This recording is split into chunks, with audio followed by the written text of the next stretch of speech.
You're listening to the Soulless Minions of Orthodoxy, alternative DVD commentaries. Hello, my name is Josh, and sitting with me in the Soulless Minions studios is my brother Justin.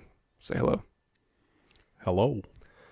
Today, the movie we are watching is Star Trek V, The Final Frontier. That's right, by the mighty Shatner himself. The mighty Canadian.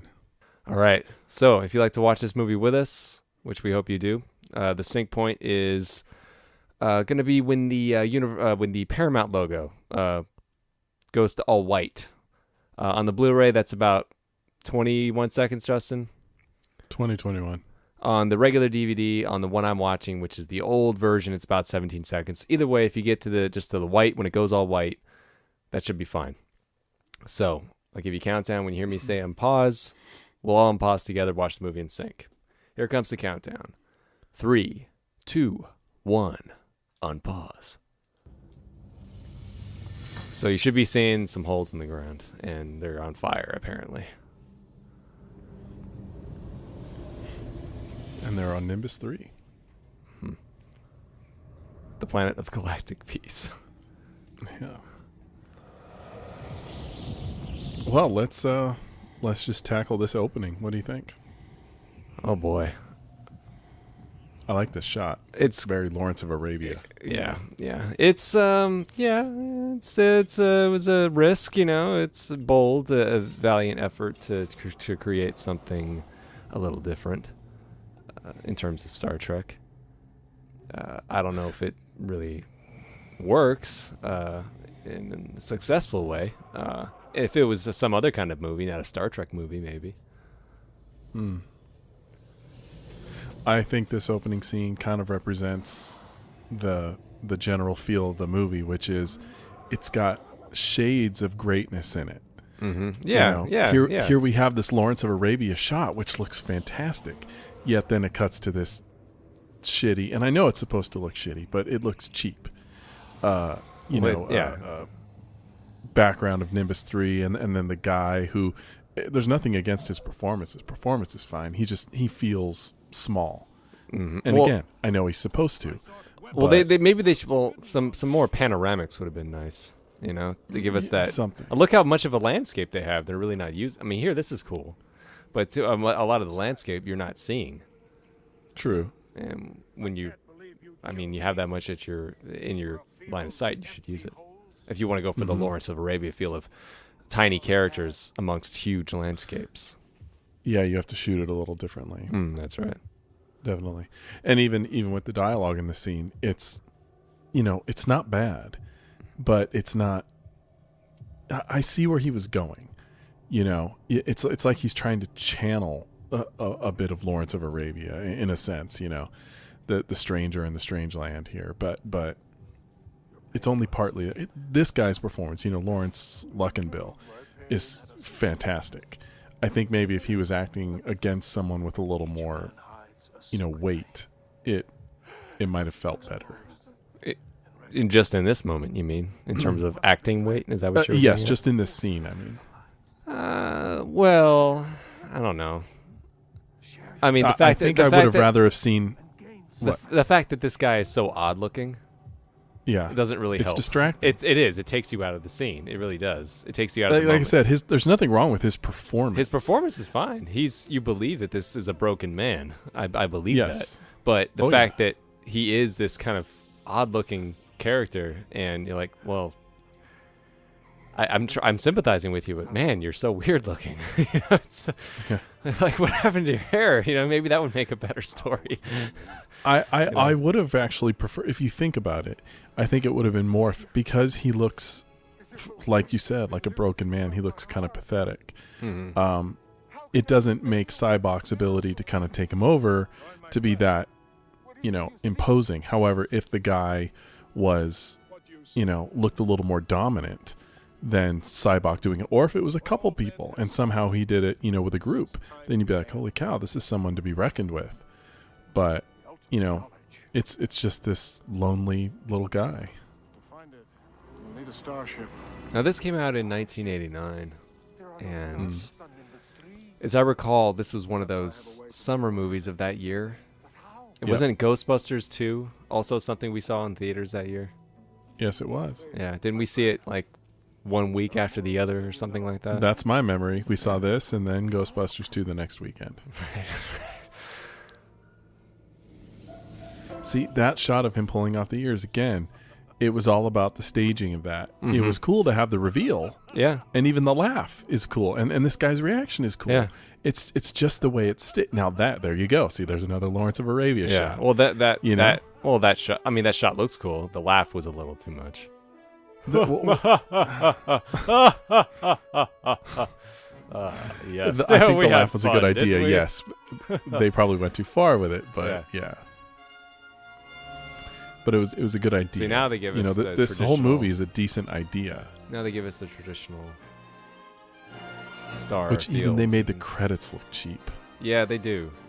How do you do that? How do you make the credits look cheap? That's a good question. Well, this whole movie looks kind of cheap. I mean, the budget was slashed. I can't remember why. Well, they slashed the special effects, but even just the film stock, the lighting, everything has a cheaper There feel. was something going on this year at Paramount. Do you recall Shatner's movie memories? That book he wrote? I mean, I remember at least the stuff that the budget was slashed, but yeah, there was a reason why. At least the way Shatner described it. But do those reasons really explain the lighting? Well, maybe we'll get more into the lighting when we get into other scenes. I mean, this movie has kind of like a TNG lighting scheme where it's just all blown out, And certain scenes were shot on the TNG sets, so you can clearly tell. Yeah, but that doesn't dictate necessarily how they're going to be lit. Now that you mention it, I'm thinking about it. Certain scenes are coming up in my mind. I'm thinking, yeah, you're right. Yeah, I know what you mean by lighting and camera work. The first time we see the Enterprise with Uhura and Scotty on it, it looks like a set. It looks like they're doing a play. It doesn't feel like a real bridge. It feels like a mock-up of the bridge, and it feels all extremely overly lit. And in none of the other movies, the original series movies, did it look like that. Was it, overly lit like that? Even in Star Trek 1, when we first walk onto the bridge, and yes, it's more lit up than it ever is before, or after that, I mean, it's still, there's texture and some shading to it, whereas this is just bam.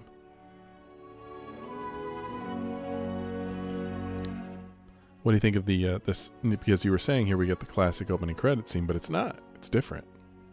Yeah, it's over. Well, Shatner, I guess he wanted it that way. Mm-hmm.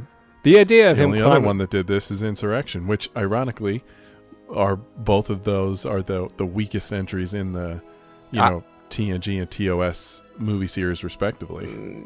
Yeah, I guess. And they both open with an untraditional. Yeah. Opening Insurrection is really weak sauce. I mean, compared to this, even so, Insurrection. I think this is a better movie than Insurrection. Oh, Insurrection's boring. And we did a commentary on that. I don't know what we talked about. We did.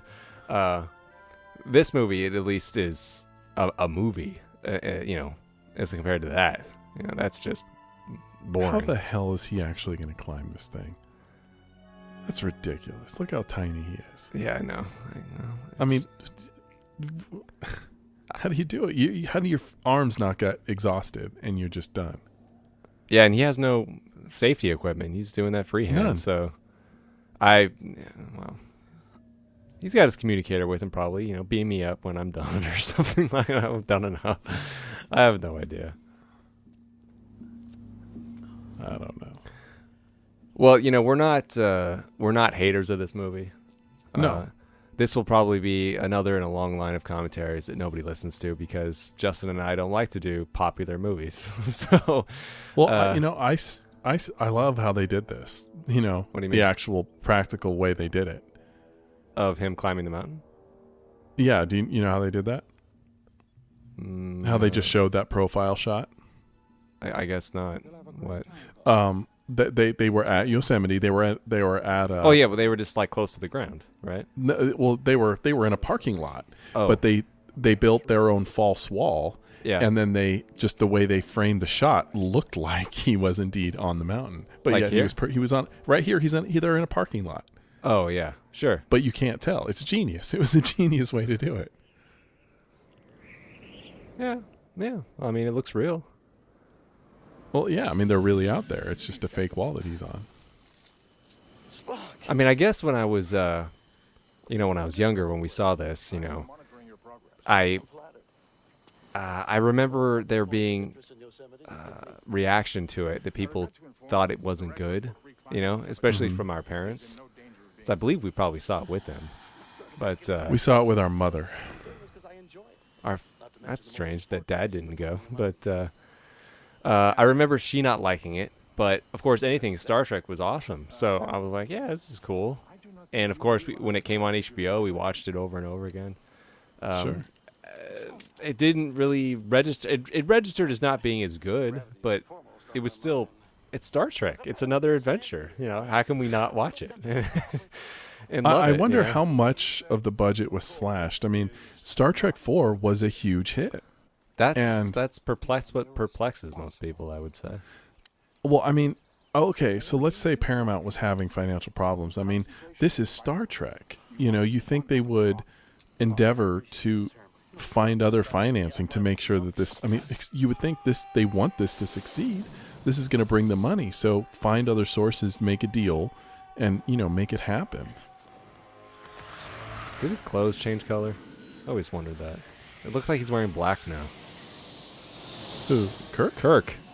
I think it's just the way it was lit. Well. Isn't like the camera turned sideways for this or something? Whatever. Something like that, yeah. Hi, Bones. So we like this movie. We'll agree on that. We're not going to rip it up.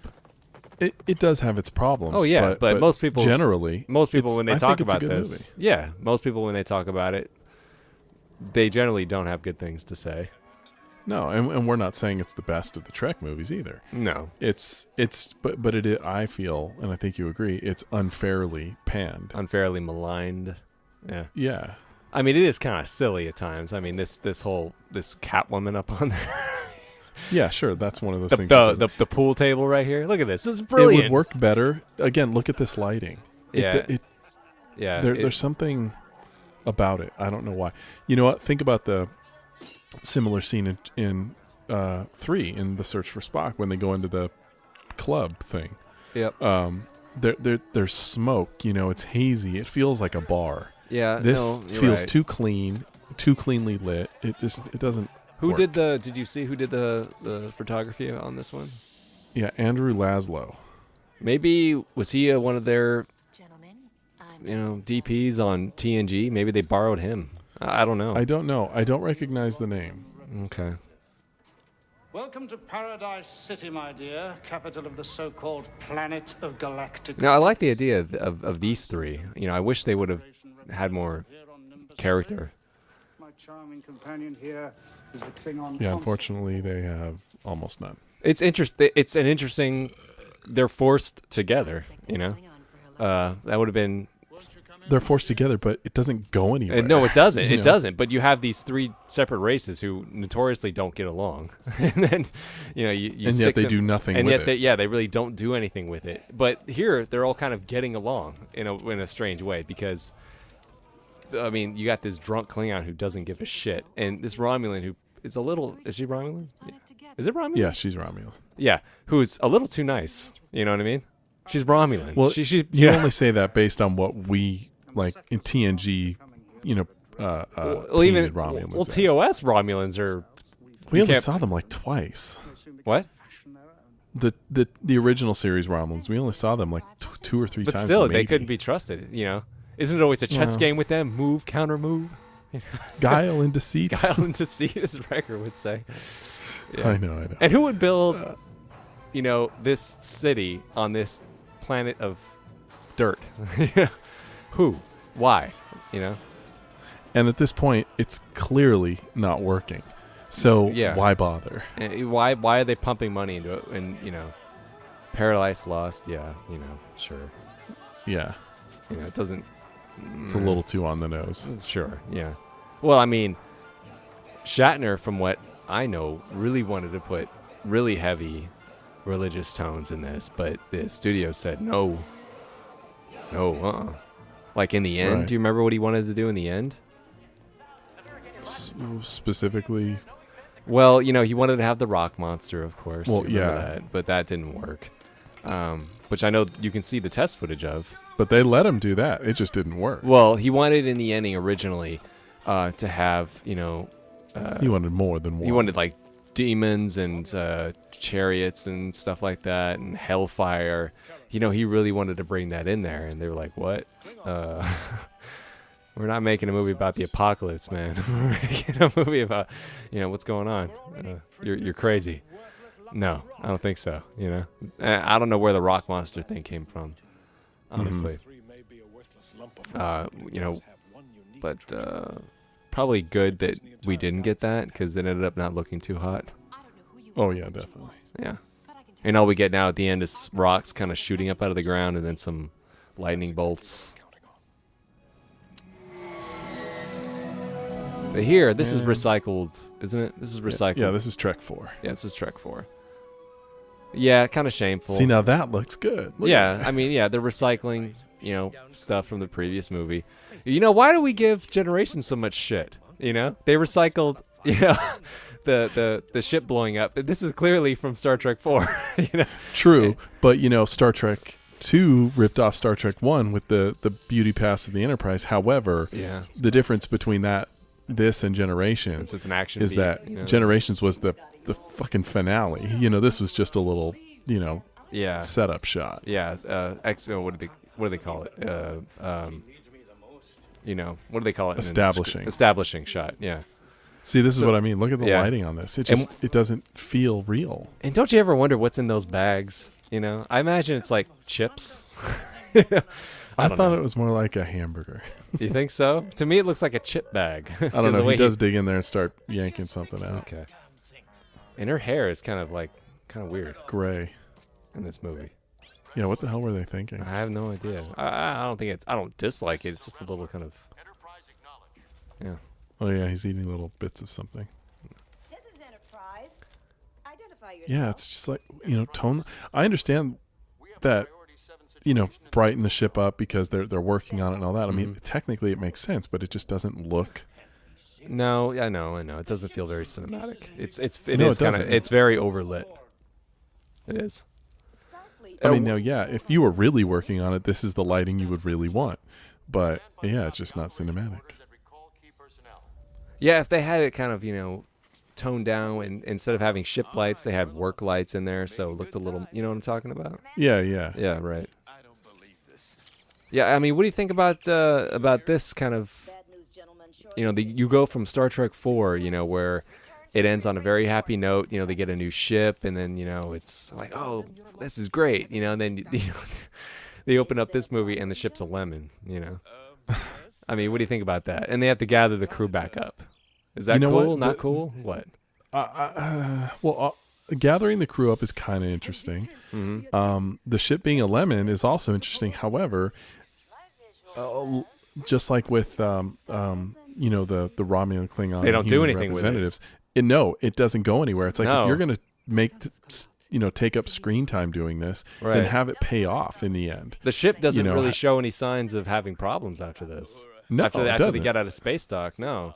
It's not No, like it's it's fine. not like in Star Trek 3, when Where they Scott- because right. they're undermanned, it has Right. problems. Or it's the auto emission system fries, and they're like, oh, they're screwed, Yeah, they are screwed, And you're like, that was genuine danger there, Now it's like, and that after pretty much cost them the ship. exactly, Like Scotty said, I didn't expect to take us into combat, So Yeah, and all it took was one shot, and they were Exactly. pretty much done. yeah, But yeah, you're right. Especially with Klingons dog, and we know that a bird of prey is, a even- bit of a puss ship compared to the Enterprise. okay. Now they really are on a set. They're not Right really, here? yeah. They're not really in the real Yosemite, are they? Well, they Is may it- not be in Yosemite, but they might be in a real. Well, because it feels Forest Park. or because the way it's lit, it does feel like a set. You know what I mean? The way it's dressed, I don't know. It doesn't feel real. I don't know. It's But hard thi- to say. But this is cool. I mean, this scene is funny. I think the scene works. What? I think the scene works. Yeah, a lot of people don't like this scene. I think you and I have talked about this before. I think Oh, I'm sure we have. that Many this times. movie, much like Star Trek 1, very much recaptures the feel of the original series. Yeah. Oh, definitely. This follows the big three, these three, on an adventure. And this movie, there actually is quite a lot of, personal interaction between these guys. And that was a lot of what the show was, because, of course, they didn't have money for special effects. So there had to be a lot of dialogue scenes and whatever, things like that. And character moments. And I think this movie really does do the character moments well. Especially our favorite scene in the movie really nails it. And I think this scene, while a good scene, it does, you have to admit, it does kind of stop the movie. But it's a good scene. And it's very enjoyable. Well, I wouldn't say the movie has really started to do with the plot of the movie. I wouldn't say the movie's really started going yet either. I mean, we have this threat from Lawrence Luckenbill, we're not sure what's going on. And then we have this prophetic message, that's great, I'll always know I'll die alone, and they fuck it up. I don't mean in this movie, but in 2 movies from now, the way they had it. I mean, they had it perfectly framed right there when he said it, Yeah, I know. What the hell? And Ron Moore loves Star Trek, and he wrote that movie. What was he thinking? I know. Anyway, sorry, went off on a tangent. But, you're right. This movie does capture that big 3 thing, But don't you agree, though, that as good as the scene is, and it is good, it's taking time away from what could be a scene that would be emphasizing the threat. Yeah, you're right. But I think something you said about another movie once was, the reason why we liked it so much wasn't the movie as a whole, although the movie as a whole is good. We like it because each scene is kind of like a mini movie, And when you look at this movie is kind of like having mini movies within it. This scene is just self-contained. I'm not thinking about the movie as a whole right now. I'm just watching this scene and these 3 guys together who obviously enjoy each other's company. The actual actors themselves. Right. That's what I like about it. I'm not thinking about the movie. I'm not thinking about Cybok or the Enterprise right now. Or what they have to do later in the movie. But you should be. Yes, I know. I know. But because I know this movie so well, I don't have to think about the rest of the plot anymore. I'm not analyzing it as a whole. Well, we are talking about why the movie works and why it doesn't. And I think this scene only works for Trek fans. And for the rest of the audience who's just casually going to see it, they're like, what the fuck? I don't think anyone probably saw it and thought it was a bad scene. They just probably thought, what the hell? What are we watching? Well, you have a valid point. I'm just trying to counter it the best way I could come up with. I mean, the row your boat. I mean, you either like that and you think it's funny, or you think it's stupid. If you're a Trek fan or not, I mean, a lot of Trek fans are polarized by it. They like this movie is terrible. Never give it a second thought. But I guess it's tonally, yeah. I mean, it's a tone shift, when you compare it to the rest of the movie. Yeah. And I don't know if that's necessarily wrong. I mean, can a movie not have severe tone shifts like that? No, it's not that. My problem isn't the shift in tone. It's just that, I mean, this scene goes on for a while, and it just literally has nothing to do with the plot.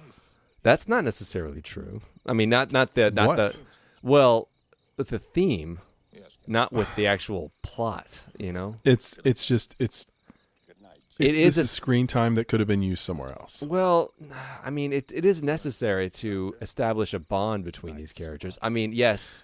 That's a fair point, and I dare say, okay, that's the only thing that it does. Okay. Is that it sets up the scene later in the lounge. Because you have to be fair to people who aren't as familiar with these characters as we are. All right. That's fair. At this point, this is Star Trek V, though. We know who these people are. Yes, but that's a given. That's a given.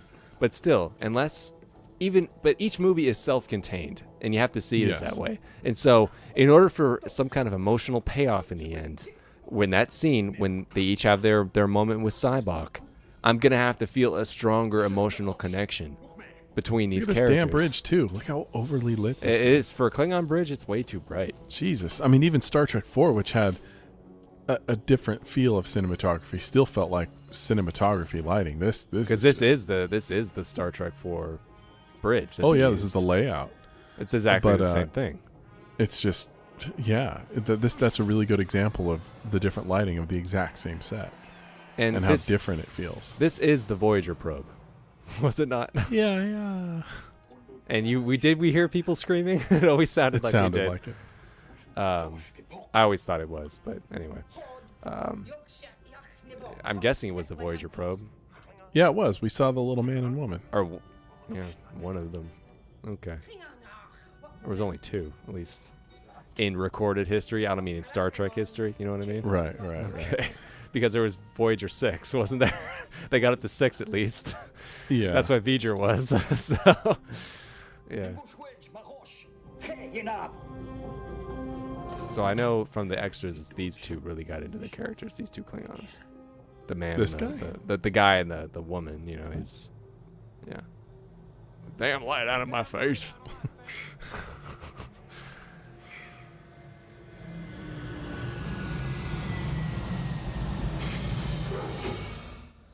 I love how Kirk is standing, just ready for action. Oh, that's Action Kirk, man. Yep. He's a lumberjack, and he's okay. It's kind of a giant light, though. Would you say? Oh, that's all it is. I know. It's like, why? God damn, her drop the I know the you brights. found us already. Turn It's it like, off. turn it off. You're here. And why would they send Uhura, for God's sake? Yeah, why not? Yeah, They would just send some ensign, some to pilot. pilot, an actual pilot. Yeah, someone to just. Well, come the down and pilot's get probably still in there. Maybe she's like, I'm gonna hitch a ride down. And, I wanna and see what's they're happening." on Earth, dude. As if there are no functioning transporters anywhere that could transport them from there to the Enterprise. Mhm. See here, the Enterprise. She obviously knew where they were. It doesn't look so good. What? The Enterprise, the model work in this movie is not good. Well, yeah. I mean, this. I think that's a great. What could have been a really good shot, but the model work, unfortunately, it's not really there. ILM, they didn't get ILM for this movie for some reason. No, they went another way. ILM was doing something else, if I recall. They were busy on another big movie, and they had to go with a second-hand Was it house. Indiana Jones? Was that what it? No, because Indiana Jones came out the same year as this. So yeah, maybe it was. Maybe it was Last Indiana Crusade. Jones. Yeah, Last Crusade, because they both came out in '89, right? So Yeah, I think the model is the same. But again, this is a really good example. You can have the exact same model, but if you light it wrong and shoot it wrong, it doesn't look right. I mean, It like looks this, fake. like this stuff. I mean, this is the first time we get to see the shuttle bay really in action. It just doesn't really, you know what I mean? Mm-hmm. It's kind of weak. It is. It's kind of unfortunate and small too. You know, Yes, it does feel small. very small for a shuttle bay. Like those entry. But- It didn't really work. The entry doors were too small. Everything was too small. Yeah, it is. I know. We've seen it. Granted, in it was the TV show, but we've seen how big the shuttle bay actually should be. And this, yes, this is probably like half the size of what it should be. Mm-hmm. Yeah, and it looks cheap. It just looks cheap. I'm sorry, it just does. I think part of that is the lighting, though. They could have tricked this by doing some different lighting. I think you're right, but it looks too plain. You look at it. There's just not enough going on. Yeah. Yeah, it's unfortunate that this is the first time we saw it, and it kind of looks kind of on the low tech side too. Yeah. Yes. Yes. That was a good line. Yeah, I mean, there's well done. some good dialogue in here, some good quips. Yeah, the character stuff works. I mean, this is cool. I mean, them coming onto the bridge, he's in his jeans and stuff, and that's kind of neat, get to see him kind of relaxing, and the Go Climb a Rock shirt, classic. Mm-hmm.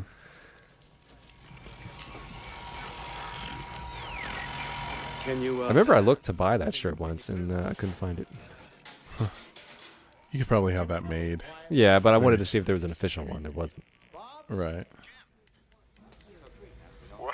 And that, of course, is Harv Bennett. Oh, yeah. You caught me on the way to the shower. Well, I apologize for I remember that in the theater. Oh, look at his shirt. It says Go Climb a Rock. Isn't this where he wiggles in his chair? You know, I miss my old chair. Yeah, See, yeah, it's- that's the button to the scene. Yeah, it's funny stuff, you know. But see, even this, like, even the monitor looks kind of cheap. You know what I mean? Doesn't it? It does. I think much like the ship effects, they did as much in camera as possible. So I think that's actually being rear projected. It does look rear projected, and it just looks kind of. It looks washed out. It does, and it just compared to what the viewer were used to the viewer looking like, it looks like they're watching. Yeah, TV. because we're used to it being burned into the screen. Yeah, it looks like they're watching TV. You know, like they're I mean, watching. this looks okay. You know, like they're getting ready to watch the Super Bowl on their rear projection 50-inch screen. You know, that's what it looks like. Exactly. And it's not right. I could be wrong, but I think that's part of what they did with the special effects with the ships. I think they actually shot it with a black starfield behind it to keep as much in frame as possible. And I think even in some shots, I think they found a way to kind of fake the effect of the planet or something whenever they could. Sometimes not, obviously. But I think a lot of it was done in camera. Just to save money. Yeah, because I've seen some of the test footage and it's like, holy shit, you know. Unlike, you know, ILM stuff where they shoot everything separately and then put it all together. This they tried to put it all in one shot. Yeah, so less post work, sure. Yeah. See, again, this stuff kind of works.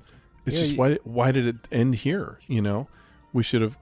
If you're going to spend time on this, give us a payoff. Have it be a problem. Oh, you mean the ship not working properly? Yeah. Oh, okay. Yeah, you're right. After this, there's really not much. They don't go into the ship having problems after that. Right. They're pretty much done with it. Yeah. Yeah, that's it. Except for the fact that they need to, because like we said, take in Star the shuttle Trek, down. Oh yeah, right. Like we said in Star Trek 3, you know, that turns out to be a huge problem when they take out the ship with only 5 people. And not just a problem. I mean, it's a problem that cost them. You know, that cost them the ship. You know, they. Yeah, I mean, there was a huge price for that. Yeah. For that act. So you think that would lead into something, but even this doesn't work. I mean, that's a bit much. Yeah, it's like why? Why doesn't that work? This is independent of the ship.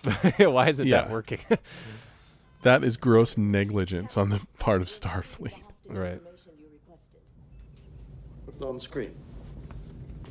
This is an Now authorized. they've toned the lighting down a little. Yeah, but it it's does still look a little darker. But there's still something about it. General Cord.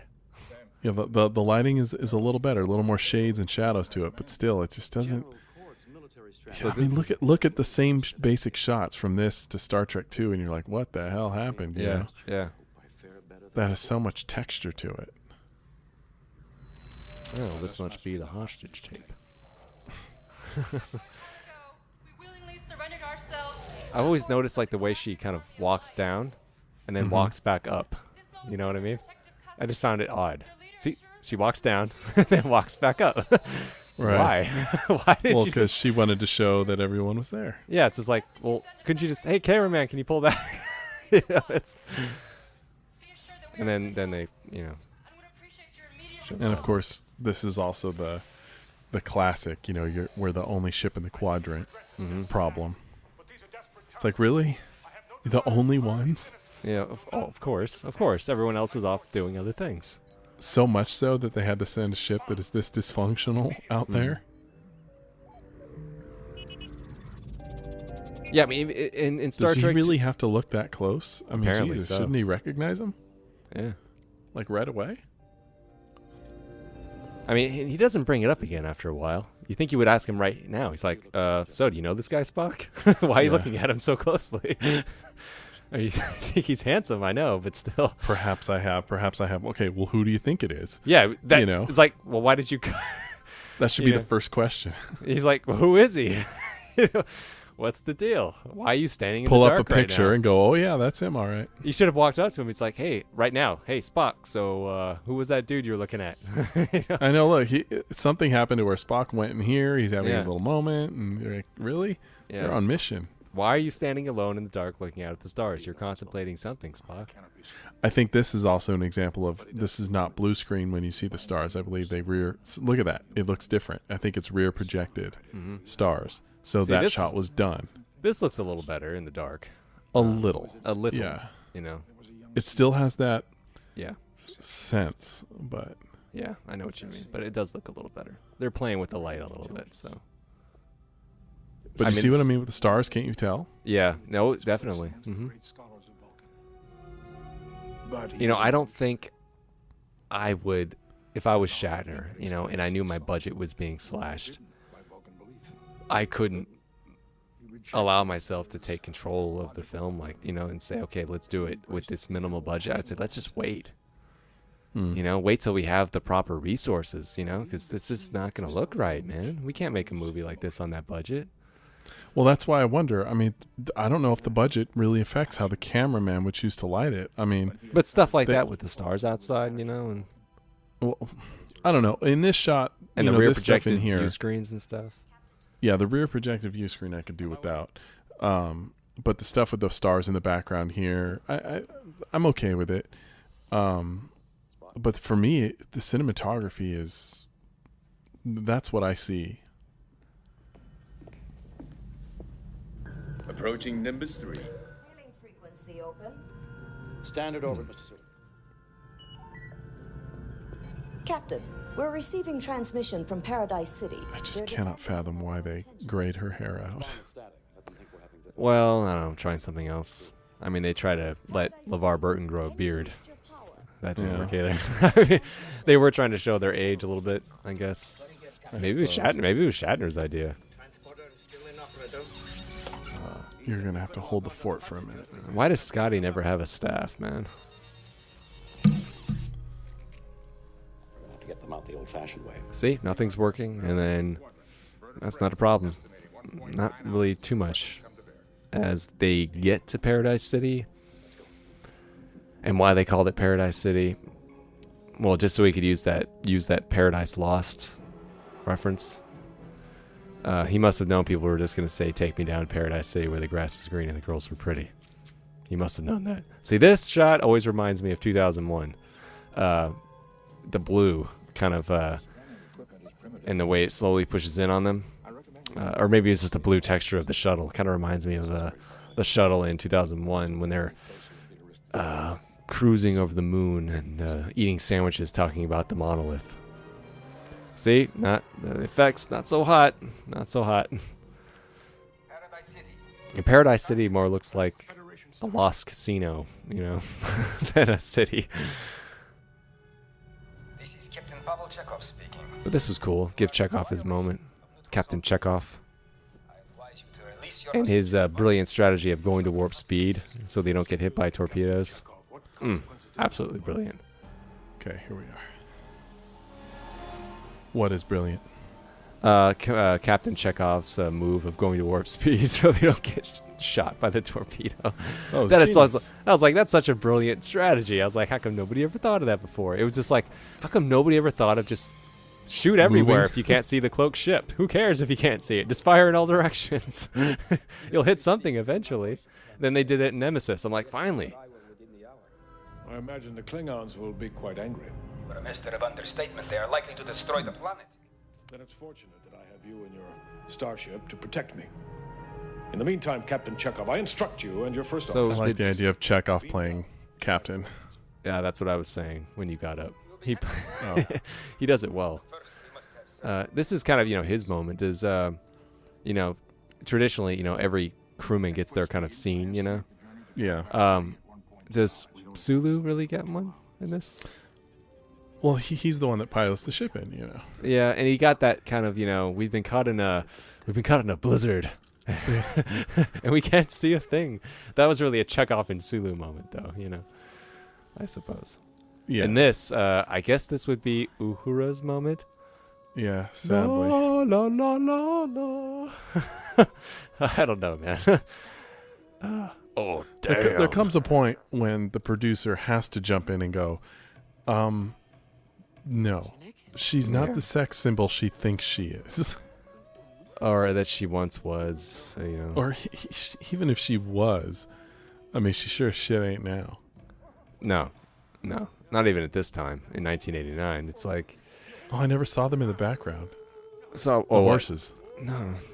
Well, Kirk and company riding off. Did you see that? Yeah, I did. I never noticed. Oh, I did this time. I mean, the whole concept of this strategy, I'm like, it's not really, you know what I mean? It's kind of, it's really B-movie territory here, you know what I mean? Mm-hmm. Like using the woman to seduce the guards, you know what I mean? Yeah. Like, come on, guys, you could have thought something better than that. I've always wanted to play to a captive audience. And those moons are very close orbiting moons. Yes, they are. Very, very close. Wow, they're falling into... They're going to fall on the planet in 100 years. They're either that or they're very, very big. Open the gate! It's our lookout. Spock, be one with the horse. Very clever. Hold your horses, Captain. That was a bit scanning. I mean, I was mentioning that that Paradise City kind of looks not really like a city, more like kind of an adrift, a casino. Yeah. It's. I mean, do you really think that? I mean, the whole. I don't know. The whole look of this whole desert city is just kind of so scummy looking. It's just kind of ugh. Doesn't that bother you? That it looks as scummy as it does. Yeah. You were mentioning. Remember, you were talking about that when we did that commentary for Millennium like 3 years ago. Yeah. You remember, like, the future was just so disgusting. Well, looking. With this, it puts you off. I just think if we're gonna Chekhov's reaction, if the whole purpose here is for us, the audience, to care about this. Not only this environment, but the people within it, the three people, the three captured people. It's got to be a place that we would want to be. I don't want to be here. No, not at all. And the people here seem to be there by choice. They're scummy people. They're kind of hiding out, whatever it seems. Everyone seems, I don't know. I think they're fine. I love the blue effect of the phasers in this darkness. It kind of look cool. Well, I mean, it's too bad this scene is kind of not but very just stellar. If Paradise City was a good-looking city, then you'd be like, yeah, this place needs to be saved. But this place isn't worth saving. They should just tear it down. Well, I mean, they never really explained its existence, other than the fact that this is the planet of intergalactic peace. When did that happen? Why? I know the whole thing. It's just it has no weight to us as an audience. Well, no, and when was this established? Why? And okay, so the Romulans were involved in some way. Are they? Because the Romulan ambassador is there. What people are involved with the planet of galactic peace? How many races? How come we never hear about it again? How come we're only hearing about it now? I don't know, man. And this could have done without this Catwoman. This is kind of silly, and beam on down, Yeah. I mean, he throws her into the pool table. Very nice. That was a good throw. How the hell did he do that? That's a good question. Well, Catwomen are notoriously very light. Thank God. Please go on. And was he going to save anyone else there, or just them? Kirk? Yeah, because really everyone else there is brainwashed at this point. They're all fighting for Cybok. Yeah, well, he didn't really... Did he know how many were hostage? Was it just those three that he was actually going to get? I mean, did they ever say how many hostages they had? I don't know. Okay. I mean, in all technicality, they're not even hostages anymore. They're there willingly as far as they're concerned.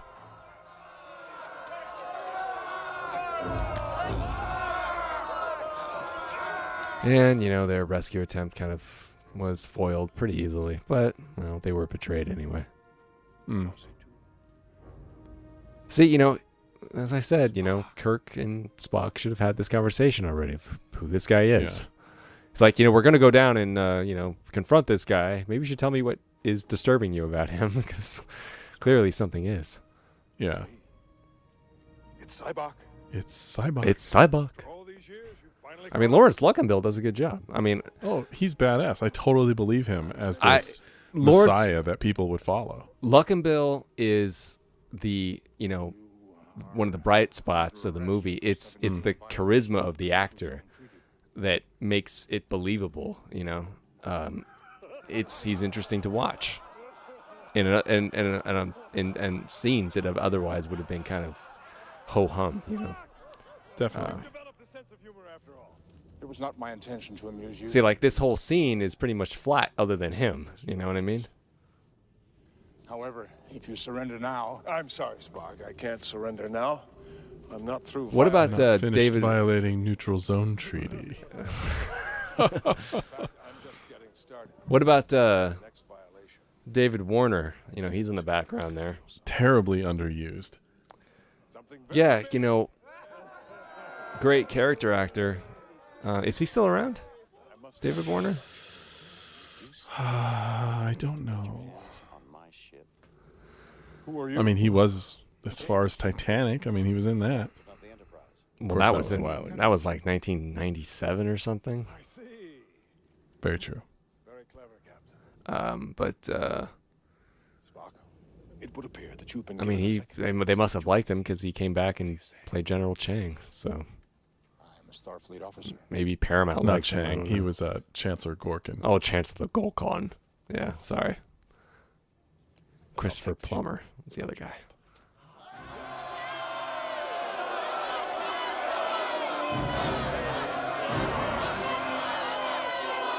I'm amazed that Shatner actually gave someone else something to do and let the scene focus on Spock. Oh, really?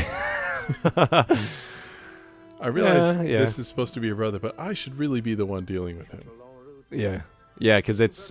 You should be behind opaque glass, and I should have to deal with him. Yeah, I should just see your silhouette. Yeah. But yeah, you're right. I mean, the scene is pretty much just between,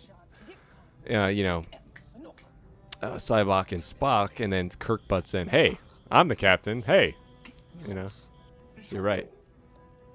He did let somebody have the spotlight for a while. Mm-hmm. See, now they go to dark. Okay. They do rip off a lot of shots from Trek 4. Just sad. I've lost the bird of prey. She must have cloaked. Race shields. The shuttle. Do it. Go to red alert. And even the threat of the movie, you know what I mean, is kind of small. You got this one lone Klingon coming after them. He's just kind of like a rogue, And if we learned anything from, Trek 4 and 3, we know that birds of prey are small. And the Enterprise is fully capable of blasting him out of the stars. Yeah, and he's not very menacing. I mean, when you look at it, it's the same thing in Star Trek 3. You've got one rogue Klingon ship, but they're threatening, and menacing for some reason. That's because of Christopher Lloyd. It's Christopher Lloyd, but still, you felt as if it wasn't just one Klingon. It was all Klingons, They were after Kirk and the Genesis Project, Here, it's just like, I don't like Kirk. He's an asshole. I'm going to go hunt him down. It's, Yeah, because that's literally his motivation. He just wants to fight him, just for fun. Yeah, and that's it. And in the end, he admits it. He's like, my attack was not authorized by your government. You're like, oh, okay. Yeah, it was. So you were just some guy who borrowed a ship and decided to go off on a hunt someday. That's all that was. I mean, this whole sequence is cool. When Oh yeah. I mean, the effects in it aren't that great, but the idea of them crashing into a shuttle bay, that's pretty neat. Stand by to execute emergency I mean, I landing think the kind of what could have been a little more tense is kind of deflated by this comedic beat, the plan B, Mm-hmm. B, as in barricade. Barricade. So, the Enterprise just doesn't look as beautiful as it should. No. You know what I mean? It just, when you photograph this style Enterprise, it looks gorgeous. Like when you see it when you do it right, it looks amazing. like in Star Trek 6, there's some really great shots of the Enterprise in Star Trek 6. See, I think the model work in Trek 6 was not very impressive either. Well, there's some really good stuff though in it though. Well, I mean, the model work in 2 is really good. You can go with me on that. And in 3. I think the model work in both this and 6 make the Enterprise look like a model. It doesn't look big. They don't have it. Yeah, okay, I see your point, but look at the fight in Star Trek 6. The fight. At the end. Mm-hmm. That's some good shit right there. See, I think some of that stuff looks very, very model-y. Some of the close-ups of it, I'm just like, what the hell are they doing? It doesn't look right. Well, compared to this, in some ways, this looks better. You think so? Than some of the shots in 6, yeah. Okay. This just look how slow it's going. Yeah, I know. It's slow then fast, slow then fast. It's weird. Oh, here comes one of the best moves ever. Warp speed. Move it now. hit the gas pedal really quick. Exactly. Run away! Run away!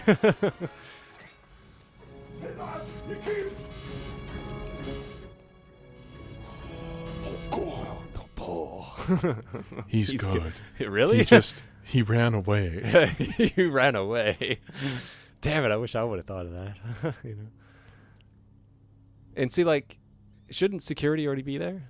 Like, what's going on? Oh yeah, they should be ready to go. Yeah, I know. I mean, they're all just sleeping right now. I mean, I'm rare and I'm ready to go. I've got the perfect toga. No one will ever believe this.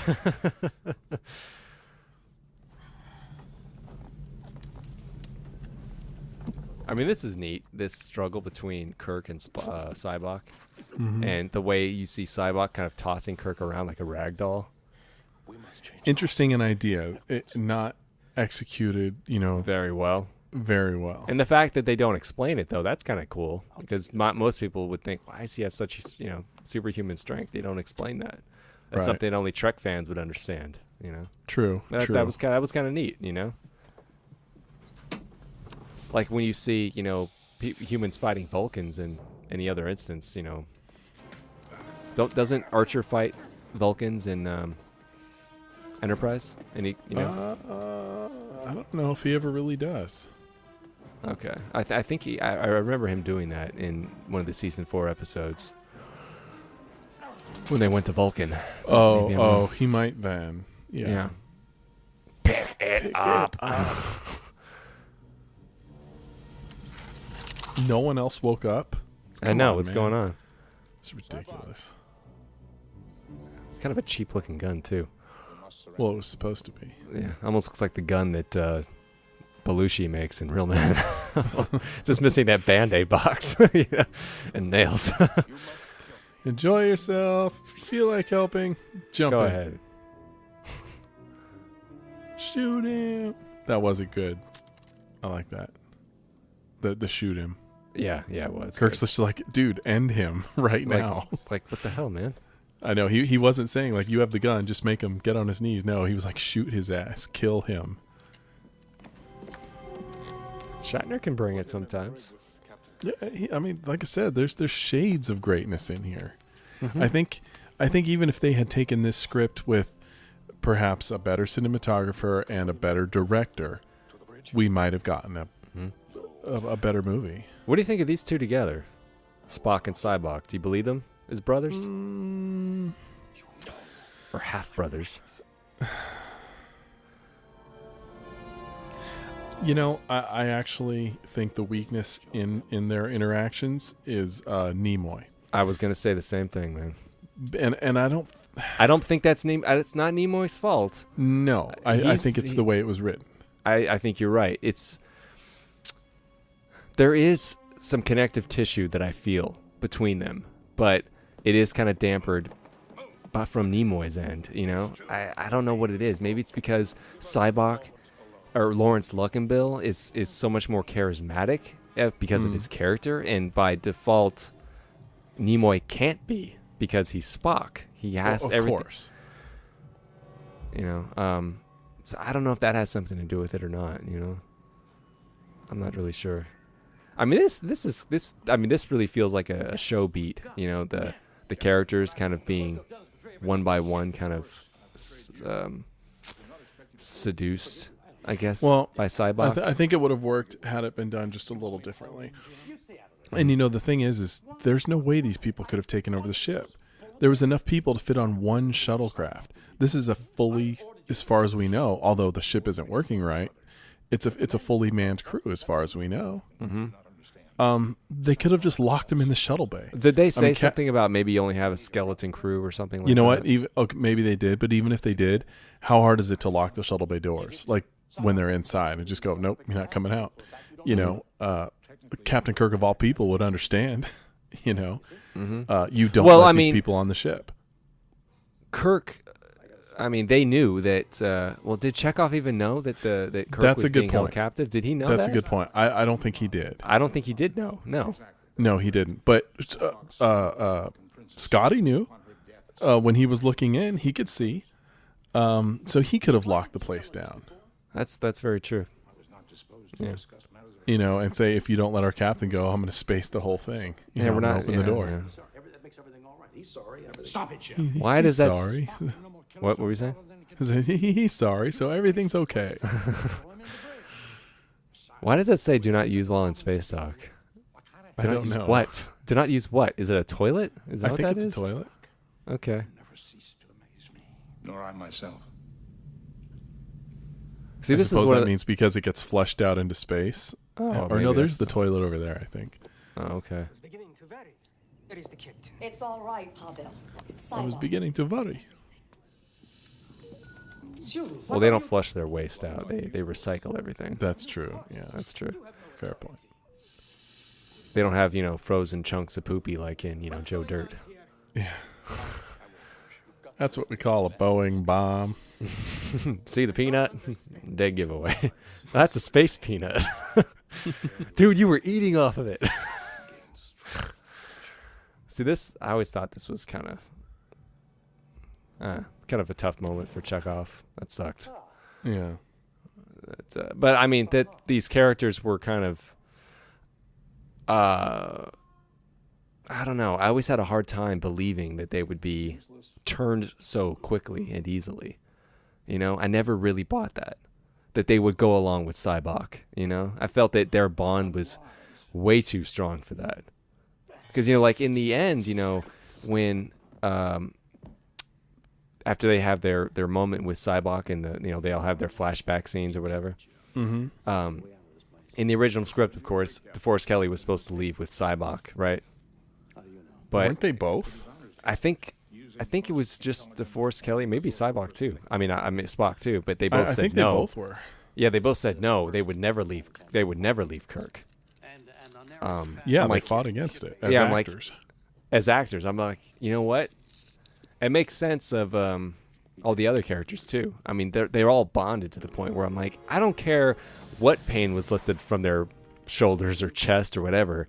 They would never go along with, you know what I mean? It just doesn't make any sense. To me, it's like it's like Chekhov had a worm put into his ear again. You know what I mean? He's being led around. I'm like, and so these crew members are just going about their business. I'm like, the ship has been taken over. It's been commandeered. Why are you walking around the hallways? Why aren't you forming a plan? Like, I know. What are you doing? Again, there was enough people to fit on a shuttlecraft. They're probably all on the bridge. Lock the bridge down, gas them. They're done. It's like, and these hell, people that's all Scotty had to do. Lock them in there, gas them all, Kirk included, knock everyone out, and sort it out. Right. And don't you think those two crew members they showed there would be like, holy shit, the ship's been taken over? Yeah. What the fuck? Who's that guy? Who is this guy? What happened to the captain? What's going on? But they didn't do that. So. Yeah, see, and you have these three characters here, the Romulan, Klingon, and... Yeah, I think this is literally everyone that was on that shuttlecraft. Right, and they're just... Those characters are brought on there for what reason? There's really no reason to have them. No, there isn't. I mean, they have no character arc or anything like that. Other than, you think that the human and the Romulan get together, I think. Mm-hmm. I'm like, well, Yeah, too bad I really don't know anything about them. And he's looking right at the camera. Why is he doing that? There should be no camera there. Oh, yeah, I know. It's like, is there a cameraman? Yeah. Apparently. Because he's looking right at us. So there should be no camera here. You're right. And it makes no sense. If he was looking at the view screen, okay. Mm-hmm. But no, he's not. Yeah. He's looking off to the side. Mm-hmm. And down. Yeah. And center of the galaxy. And some people often... That was bad. Yeah, that is bad. And some people often confuse that with... They say center of the universe. Mm-hmm. But they chose center of the galaxy for this. What would you have preferred? For the location? Yeah. That's really tricky. How do you justify any location as being the correct one? The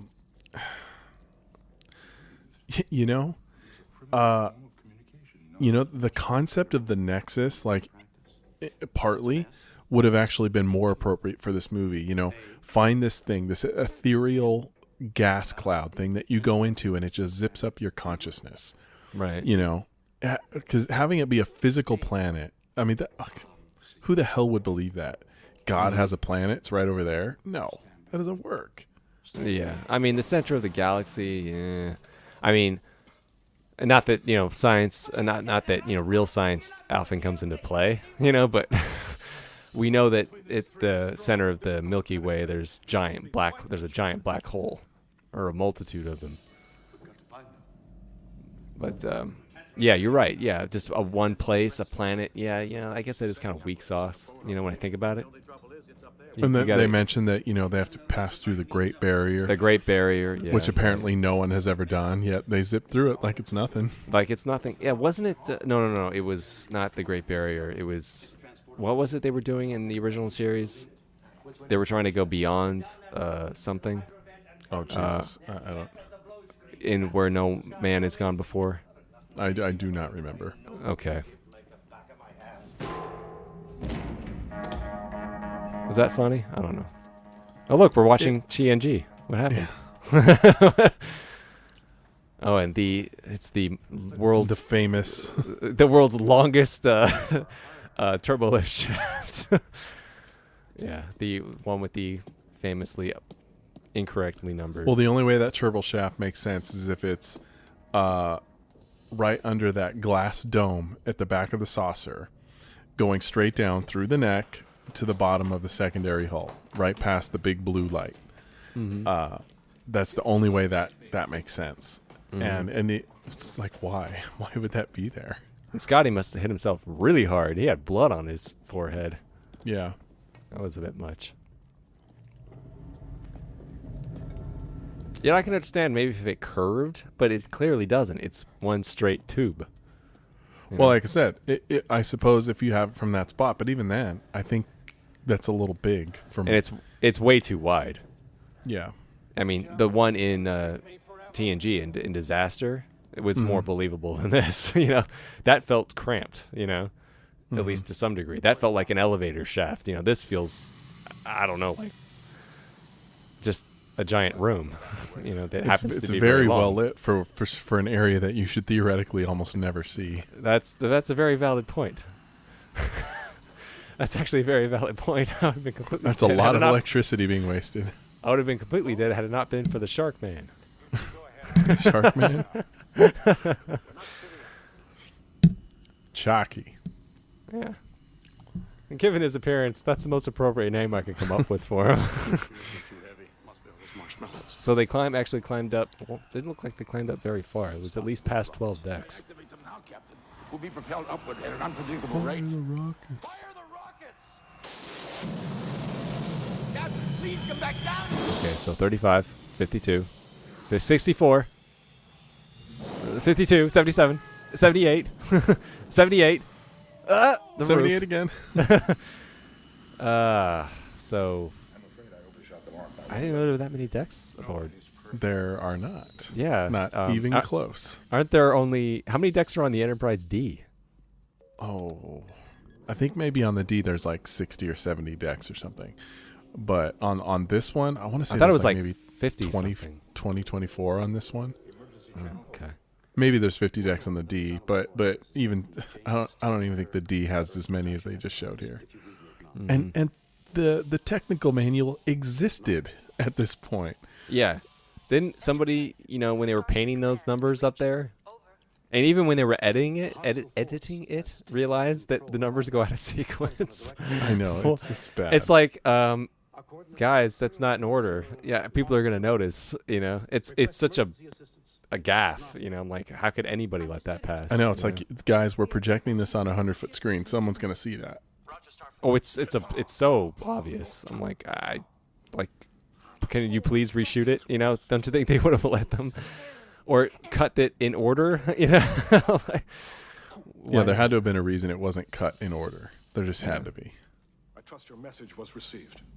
You can't expect us to stand by while you take the ship. So we're here. This is the scene, isn't it? Mm-hmm. Is the unknown. The people of your planet. I wonder what we would have seen for Kirk. Because that's one of the big questions coming out of this scene. Yeah, we never do. There's nothing to say it had to be something that we've seen. I suppose it would have been better. It's better not knowing. Oh, definitely. I mean, with Spock and McCoy, these aren't things that we've seen before. No.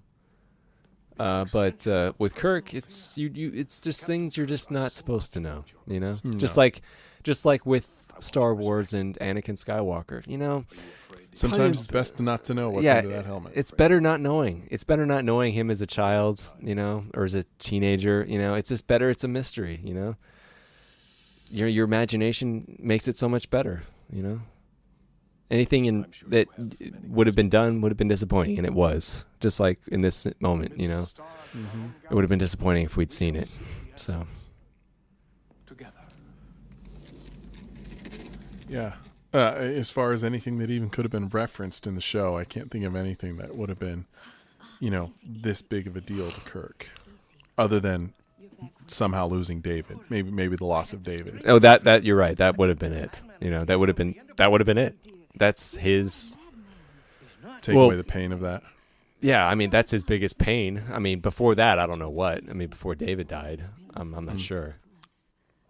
Maybe something involving Carol, maybe. Perhaps, but definitely the death of David would be his thing. Yeah. I mean, what if it goes back? What if the scene would have been him reliving, the moment on the bridge where he hears his son being stabbed to death, and they try to, recapture that moment. I'm like, you can't, that scene was perfect, when he falls back, Klingon bastards, you killed my son, you can't redo that, That the only way that would have been cool is if they got Christopher Lloyd back. They got Christopher Lloyd back and had him there going, kill him.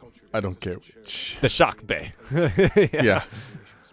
For us, that place will soon be reality. The only reality I see is that I'm a prisoner on my own ship. I like the green light coming out from the bottom. If they just dimmed it from the top, it would have been better. Mm-hmm. To make the green even more dominant, I free them. I free them. I free them. How? It's like, why are you looking at me? It's like, oh shit. Making you face your pain. He's right. He says sounds like brainwashing. That's what we've kind of been under the impression of until we actually see what goes on. Mm-hmm. It kind of makes you wonder, what did he do to Chekhov? What did he do to Uhura and Sulu? What did he show them? What pain did they have? And what if you don't have any great pain? You know what I mean? Yeah. What if you don't have one? What if he tries to? What if he tries to do it to you, and you're like, "Hey, what's going on? This isn't working." Yeah. Well, I guess I can't. Hey, you wanna follow me anyway? You wanna come see God? Some kind of trick. I mean, this is some really good stuff between DeForest Kelley and even Lawrence Luckenbill really sells it. This is, I think, probably for what I've seen, DeForest Kelley's best performance in all of Trek.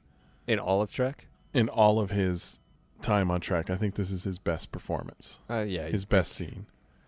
Yeah, you're probably right. Yeah. That looks like the backdrop from Buck Rogers. Yeah, I mean, it's clearly a black drop, but I like I'm okay it. with it. I'm okay with it. Because it gives it a surreal kind of feeling. Yeah. And I like that. Just like when we see Spock, it looks kind of like a set. It doesn't look real, And I like that. It's like, well, it should look a little fake. It shouldn't look like they're really there. It makes sense. Son, release me. I can't do that, Dad. I mean, this was an interesting idea to do this to Forrest Kelly, Because, you never really talk too much about his past. Or You don't hear anything about his past. No, nothing. So, like... Except that one of Jadzia's hosts nailed him. Oh, really? Yeah. She's just... Remember in Trials and Tribulations, she describes the host as Emily, and she said, I knew he was going to be a doctor. He had the hands of a surgeon. Oh, yeah, right. Yeah. Yeah, this is a pretty weighty scene for Star Trek, Yeah. Committing euthanasia. I mean, it's a pretty big thing. And to have it be done by a main character, no less. Mm-hmm. Who is a doctor. Yeah. Who shall, commit no harm. Do no harm. You know what I mean? Do no harm, Hippocratic oath, Mm-hmm. So. And it was well done. They didn't overdo the scene, Yeah. It just worked. Yeah. I, too, have an oath. A nurse's oath.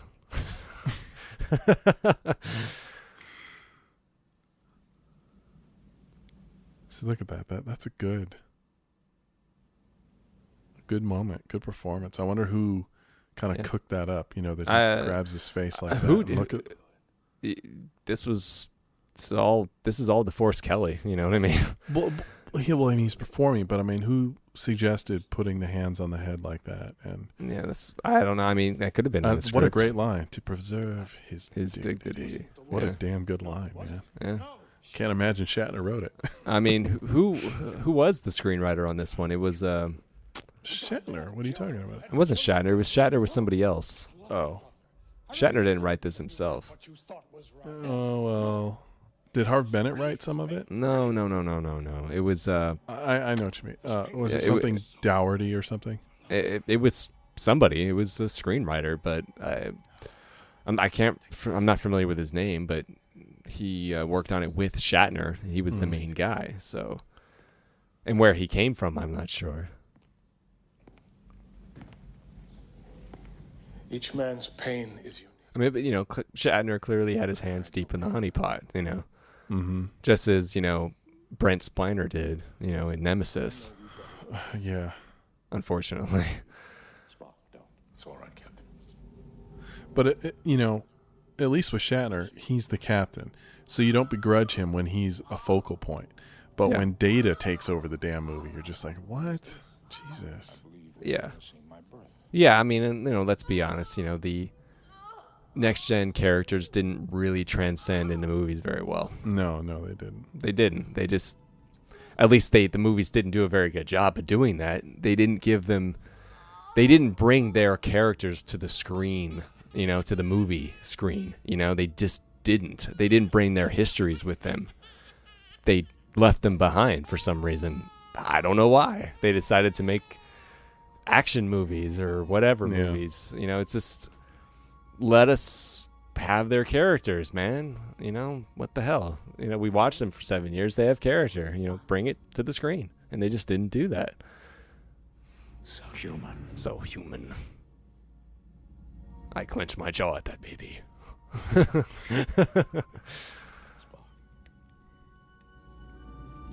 Yeah, we never knew this about Spock, that he suffered from, difficulty with his mixed heritage.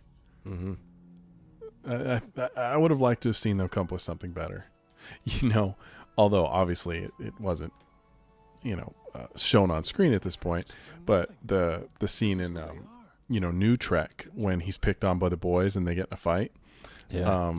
That would have been a good scene to have. Or, what would have been. Would you want to go back and CGI that scene into No. But you know what also could have potentially been a good scene, even before New Trek, would have been to do what New Trek did, which was have the scene where Spock just basically graduated the Vulcan Science Academy, and they were going to, let him in, and he had a choice, and they totally dissed his mother, and he chose to go with Starfleet, and his father was probably very, very upset with him about it. That would have been a good scene, because that hurt him to do, to leave his father to choose his mother, because that's essentially what he did. Mm-hmm. Both of those things would have been good, but to have him picked on by other Vulcans would have been probably pretty painful,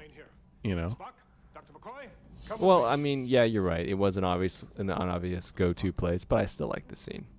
And the births, he didn't, with McCoy's thing, he was conscious for that moment. He was there, yeah. Yeah, I mean, Spock was obviously there, but Spock was obviously projecting what his father may have thought during his birth. I think that was kind of weak.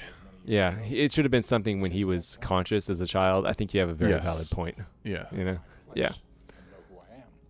It could have been something between him and his father. Yeah. I mean, he did have a conflicted relationship with his father, Mm-hmm. See here, McCoy was about to go with Sybok, and he said, well, guess I'm not going. And that's all it took.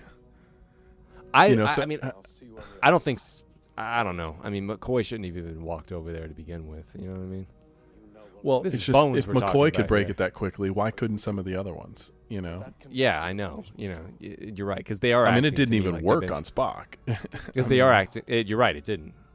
He waits for us on the Because, Spock had a valid point. He said, you are mad. Spock had a very valid point when he said, you may be my brother, but you do not know me. Yeah. I'm not the outcast boy I once was, But see, the more you think about that, it still doesn't make sense because, Sybok doesn't know anybody that he's converting, but he somehow finds their hidden pain. That's true. He should be able to probe Spock's mind and find the thing that bothers him most. Mm-hmm. Yeah. Well, also, as it could have been that he had to leave Leela Kalomi back on the Omnicon City 3 farming Omnicon City 3 to go on farming and fucking. What's Omnicron City 3? Yeah. No, he just couldn't deal with the fact that Nimoy got a better piece of ass than he did. See, that looks pretty bad. Yeah, it does. It looks like they're flying into a freaking lava lamp or something. Yeah, it doesn't look right. All right. I'm going to let you fly into the Great Barrier by yourself. I'll be right back. All right.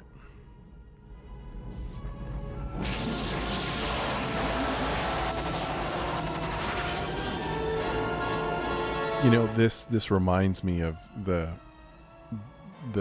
very, very long scene in Star Trek 1 when they kind of penetrate the outer cloud of V'ger to get to the center, and here we are at the center planet. But the thing is the movie sets up, granted not terribly so, but it sets up that the Great Barrier is a big deal.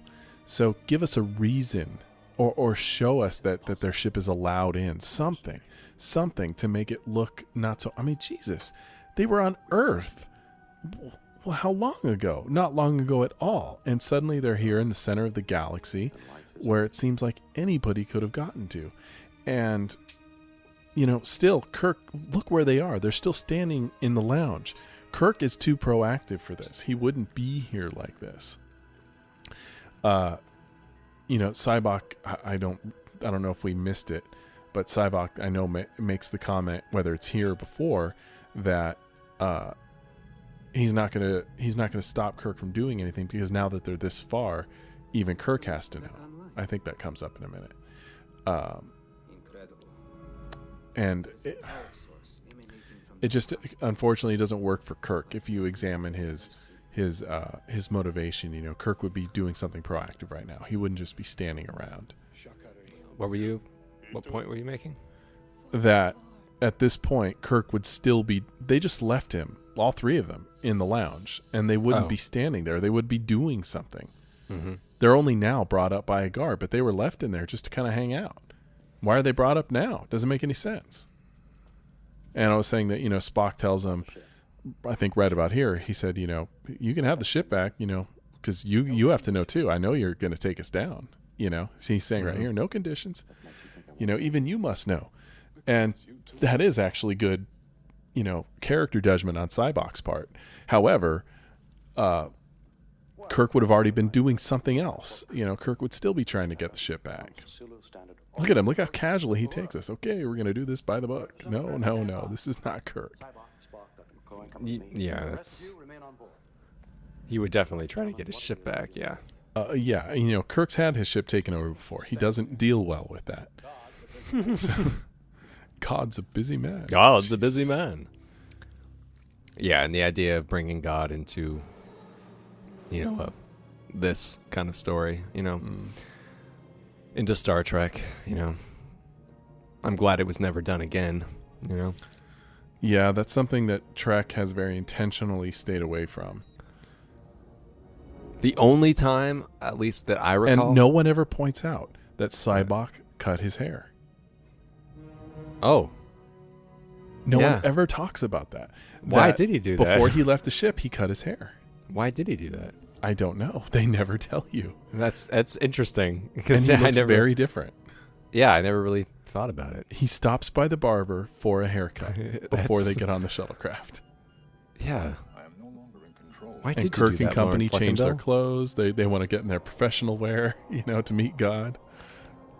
Well, yeah, I guess you want to look pretty for God, I suppose. Get a haircut.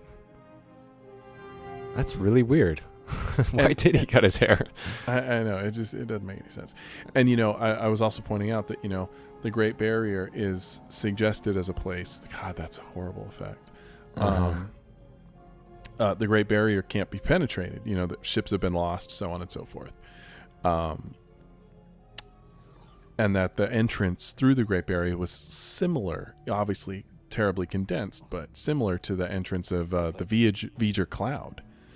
And, you know, given that it was shown to be, or told to be such a difficult thing to cross, the Great Barrier, then either show it to be difficult or show it to be terribly easy because they're being allowed in, something to that effect.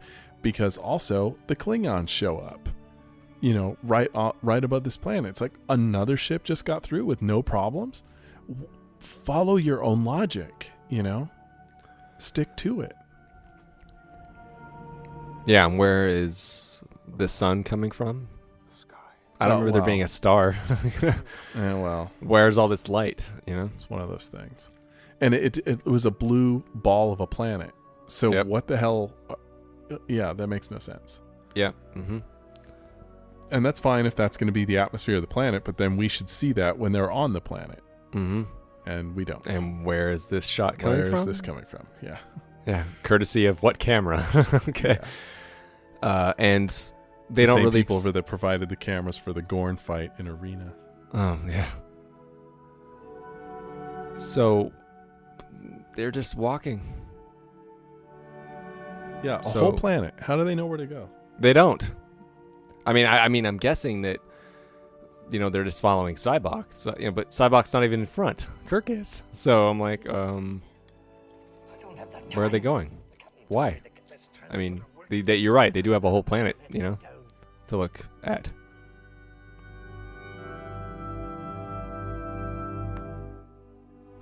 Yeah, it's terribly inconsistent. Mm-hmm.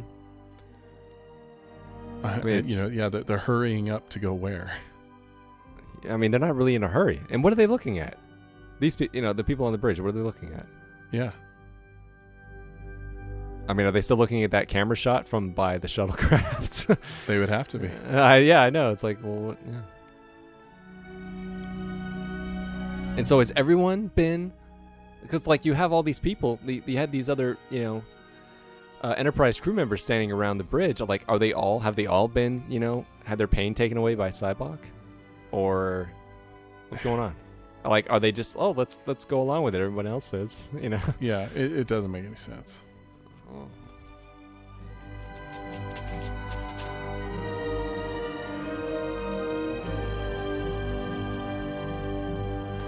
So how long do you think they were walking?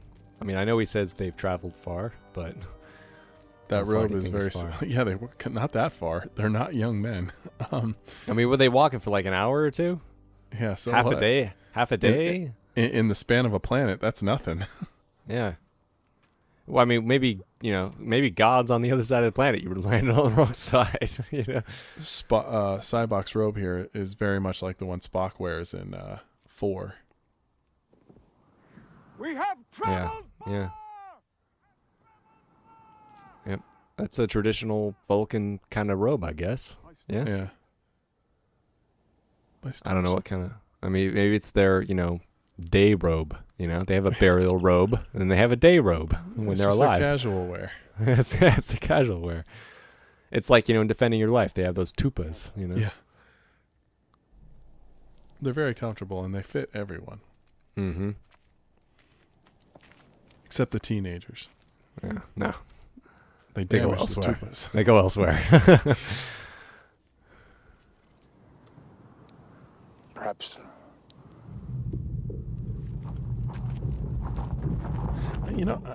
Why? I'm surprised, given that Harv Bennett and Nimoy were, obviously involved in the movie, that I wonder if they did have any input into, especially like the ending and what went on with the movie, because although you and I have pointed out many instances that were good, where those people may have in fact played a role, Bennett and Nimoy are largely responsible for the success of 2, 3, and 4. So I just wonder if Shatner just said, "Hey, thanks guys, I got this," or if they just totally backed off and said, "You know what, let him do it." I think it was. Shatner pretty much took the reins, so I think it was kind of just Shatner's baby, and they kind of just eased off, Maybe.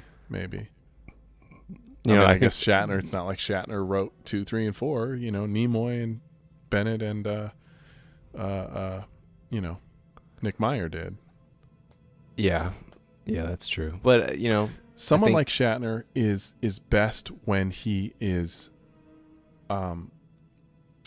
paired with people who have the power to edit him. Mm-hmm. He's right now in this movie. He's a George Lucas in this movie. He just kind of does what he wants, and sure, he's limited by budget and everything, but basically it's like, all right, whatever you want, Shatner. Whereas the other ones, those guys, that was almost like a checks and balances system, and it worked. Mm-hmm. Because you had some people that could do it, that knew how to do that knew how to balance the egos and make everything work. I mean, I don't know if Shatner has a big of ego as Lucas. Oh, no. But you have a very good point. So, why didn't... what I pictured God being like. Say what? This is exactly what I pictured God being like. Oh, exactly. Yeah. So, I mean, why did he, take for, unless he wanted to be mysterious? I mean, I guess he could have appeared to them the second they landed on the ground. There was no reason why he had to be elusive. Is this the voice of God? Apparently. One look. Or was it one voice? One voice, many faces. Many faces. They should show George Burns. That would have been funny. With a big cigar, Yeah, that would have been funny. So now he looks like Santa Claus. Basically Santa Claus. It's like God is Santa Claus, basically. Yeah. Should have been, what is it, John Huddleston? Yeah. Is it John? Something David. Huddleston. David Huddleston. Yeah.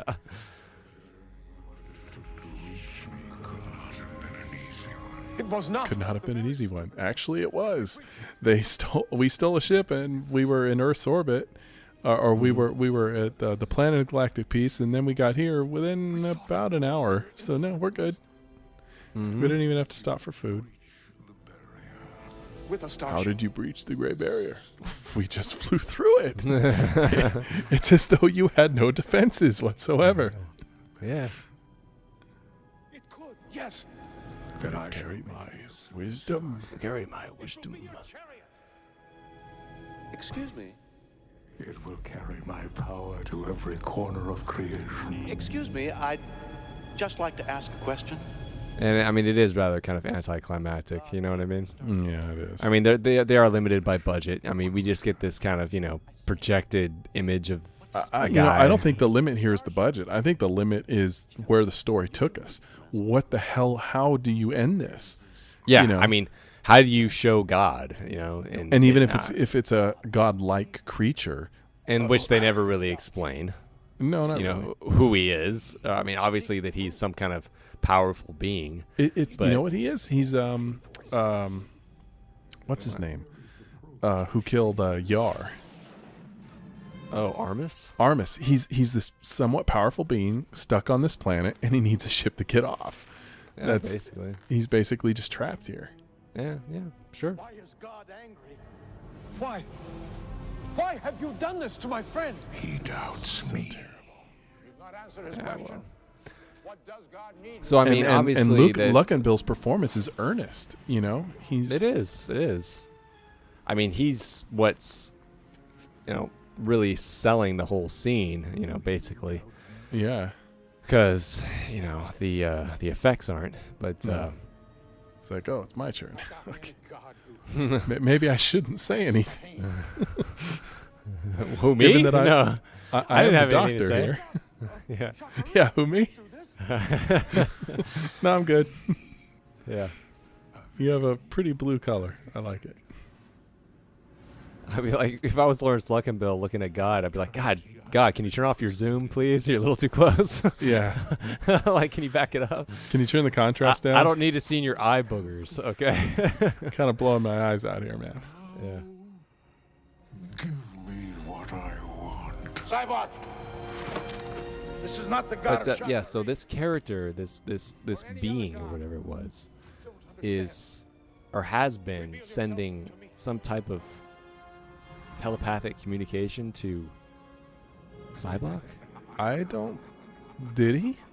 I mean, because Cybok was drawn to this planet by something, But isn't it? I thought it was just because that's where he. I mean, even Spock says it. That's where Shakari was fabled to exist.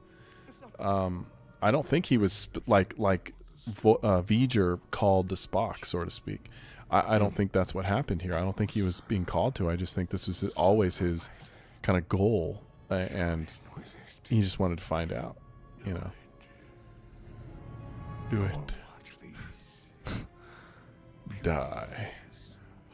horribly.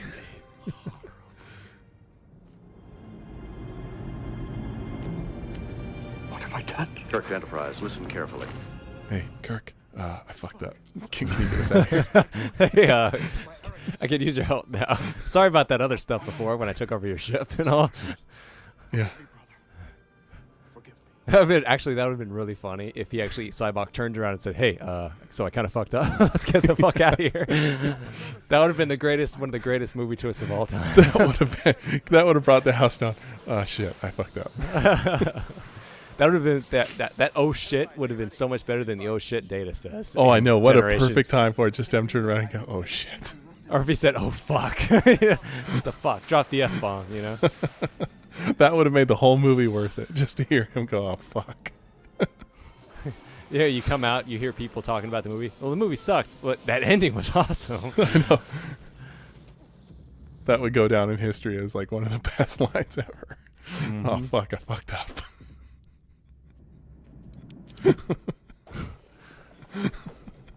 So the set has been destroyed. I know. You. Gets worse. He does it again, doesn't he? I think so. Yeah. Oh, see the. Now we have some red lighting. Yeah.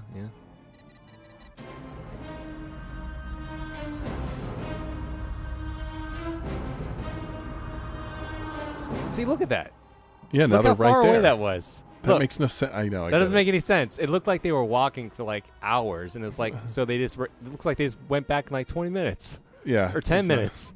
It's like it was really just a light jog, from their shuttlecraft. So why did Lawrence Luckenbill get so excited and say, "We have traveled far"? more. Maybe he didn't mean on the planet. Like they've come from across the galaxy. Yeah, no, but still, they made a Which montage even then they out of did their- in about an hour. Yeah, they made a montage out of their journey through the Yes, they desert. did. You know what I mean? Through the rocks.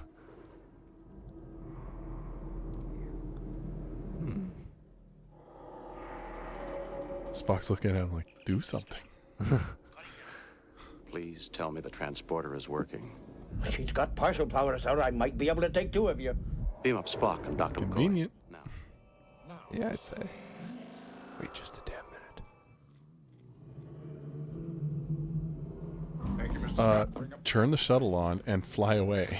I mean, they flew down to the planet. Why isn't he? He leaves the shuttlecraft. Just get up there and get him moving.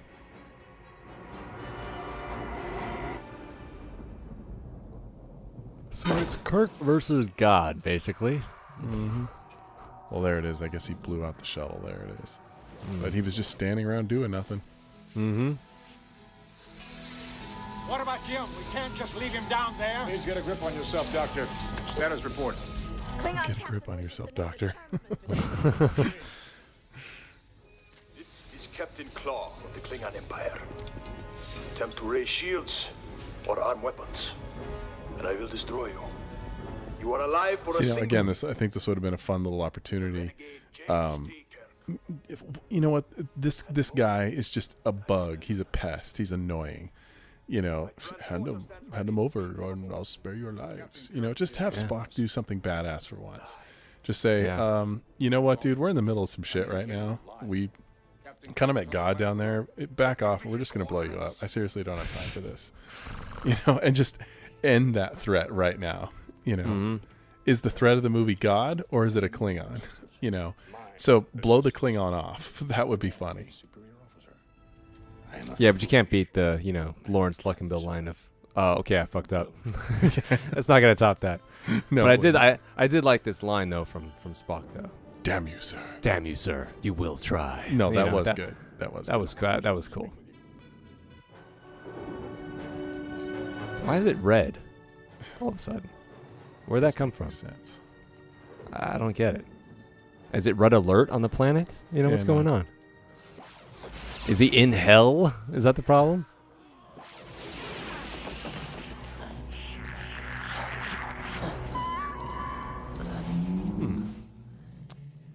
A very bad optical effect coming up Very here. bad. Very bad. God, that looks horrible. Mm-hmm. And what's he doing? He's going, yay!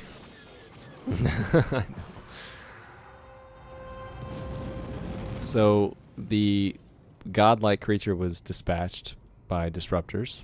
Mm-hmm. Not really sure what it was. Nope. Yep. So that was easy, huh? Yeah. Yay! Yeah. Oh. So they just, I mean, they're just recycling sets here, you know what I mean? It's just from the previous movie. It just hurts, you know? Hey, guys, would you believe me if I told you I just met God down there? I think your boss killed him. I think you might be really impressed. You might want to hold on to me because I'm James T. Kirk. Oh, hey, Yeah. I know you. Junior officer has something he wants to say to you. See, now he's like all ashamed. He's with all his head down. disgraced. Yeah, I know. And that would have been, they still could have had this moment. Apologize. It's totally unbelievable. Oh, totally. And this moment still could have happened if you know, if Spock had his moment of, you know, dude, seriously, I'm just going to blow you up. I'm done. Got no patience for this right now. And now, may I present our new gunner. Yeah, a little too neat, but Yeah, he's going to go over there just to shoot the gun? No, I don't way think too so. neat. Yeah. He's going to leave the Enterprise without a commander? Mm-hmm. I think And don't not. they have gunners aboard the Klingon ship? ships? That's what they do all day. Yeah, I know. It's like they love blowing shit up. Yeah, I'm sure they're very qualified. I thought I was going to die. Not possible. You were never alone. He wasn't even alone before Spock was there. A bunch of Klingons were right there. That's kind of true. Not in front of the Klingons. Well, I mean, technically he was with the godlike being too. So he wasn't even close to alone. No.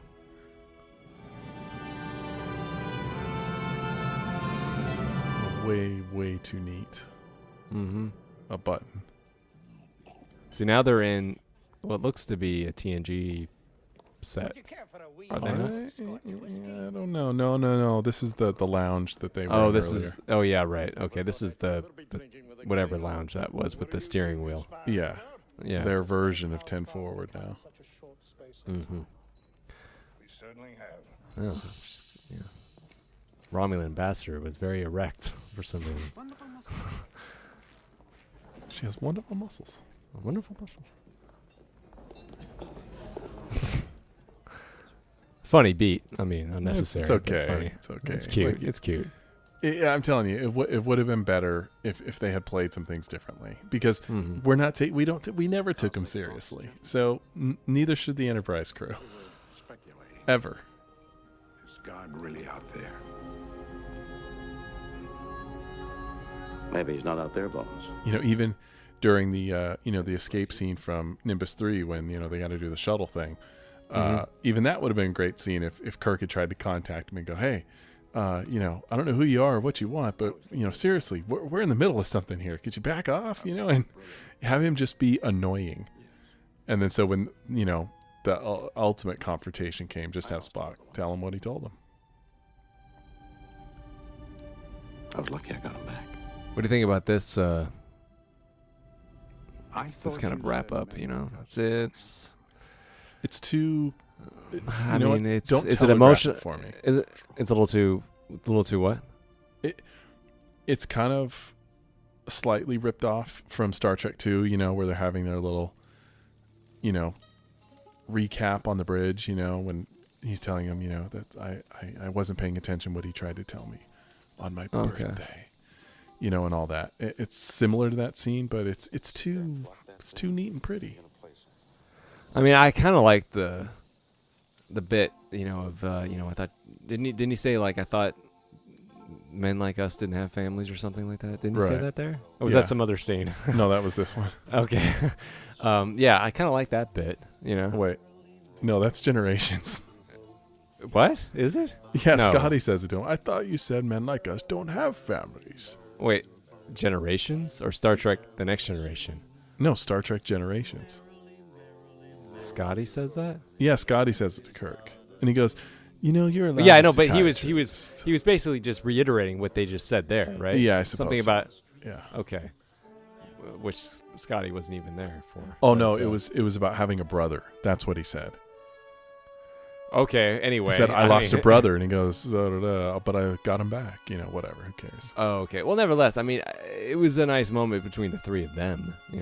It was, but I don't know. I felt it was too on the nose. The scene, which they could have extended with them at the campfire, probably would have been a better place for it.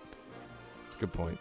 I mean, it's nice that we end the movie on the campfire scene. Some people might not say so. I mean, but it's a nice wrap. It brings us back to the beginning. Yeah. And Spock, of course, singing "Row, row, row your boat." Yeah. I mean, it's a nice little tie-in, but I don't think it really connects with the theme of the the theme of the movie, but the theme of the movie and the plot of the movie, I don't know if they really go together. I mean, you got what is it, the search for God? But I mean, I don't know if that's really what the three of them around the campfire were talking about. No, that's not what that was about. So no, it wasn't. How does that tie in? It doesn't. So, I mean, if they were, I mean, if they had with Cybok, if he had made references to saying that we're so alone in this universe, if only we had a unifying thing like God that we all could believe in, that was really here, that could tell us we're all brothers under the same thing, so on and so forth. He's spouting that. And then Kirk, Spock, and McCoy, in defiance of that, essentially by their actions, and what would be the ending of the movie here, is saying, no, we're not alone. We have each other. You know, we don't need a God to unite us. We have the faith of ourselves. Yeah, and the faith within our group. Then the theme ties in. But no, they didn't do that. Yeah. Or maybe, not even about, a search for, a God-like character, but it's a search for the meaning of existence, or something like that. Like, why are we here kind of thing? What? The reason for us being, what binds us together, not just, don't mention a God. Don't mention that. Don't go there. No, well, just have the end here have Kirk, because he never made it to the top of that mountain, and he did reference in the beginning, why are we here, or Spock asked him, why are you climbing it? Because it's there. And so you could have this end with him looking at the mountain going, I'm going up tomorrow, and Spock going, why? Well, like he would literally say, like, why are we here? Why are we here on the he don't say on the planet, but it's a double meaning. Why are we here, Captain? And he looks to the mountain. Oh, I'm going up tomorrow. Why? Because it's there. And that's it. That's the answer. There, it's as simple as that. Why? Because. Mm-hmm. I think you just rewrote the ending of the movie. I think that's great. I think that would have been a better ending. And not that I have a huge problem with the ending of this one. Yeah, no, but I think there was some potential there that they didn't mind. That's my beef with the whole movie. It had shades of greatness to it. This could have been a friggin' Lawrence of Arabia. I think if you take Shatner out, have him produce the script that he did, and go, okay, we're going to take it from you. We're going to do some rewriting. We're going to add some layers, and definitely, like you said, hold out until there's more money. I think we could have gotten potentially one of the best Trek movies ever. Yeah. Yeah. Looks like we're coming up at the end of the credits. Mm-hmm. So, just like to thank everyone for listening. Even though we did point out a lot of this movie's flaws, and it's really hard not to when you watch Star Trek V. If you're not just sitting back and just watching it, you're gonna point out its flaws. We really do like the movie. We don't think it's a bad movie. I don't think it's the worst Trek film. People will put that. I would say the worst. I don't like to say worst. I would say least successful. That's what I like to say is Insurrection. Star Trek Insurrection. I would agree wholeheartedly. By far. It's boring. Yeah, by far. it's a boring movie. Say what you will about Star Trek V, it's not boring. Yeah. No, it's not. I never like to watch Insurrection. It's just it's hard to get through. It's so bland and boring. There's nothing good. It takes all the worst of TNG and puts it in one movie. Yeah. It's like mediocre TNG put on screen. You know what I mean? Yeah. It's bland. That's the least successful Star Trek movie. Star Trek V, no, not by far. What do you think, Justin? Oh, I think you took the words out of my mouth, really. And I've said it like 2 or 3 times already. It has shades of greatness in it. Mm-hmm. It's a shame it couldn't achieve it. And like you said, it's not the worst. And I enjoy it because I see what it could have been. And I enjoy the things that it did well. And it did a number of things well. All right. Well, I'm Josh. Thanks for listening. So long. I'm Justin, and I'm going to go have a marshmallow.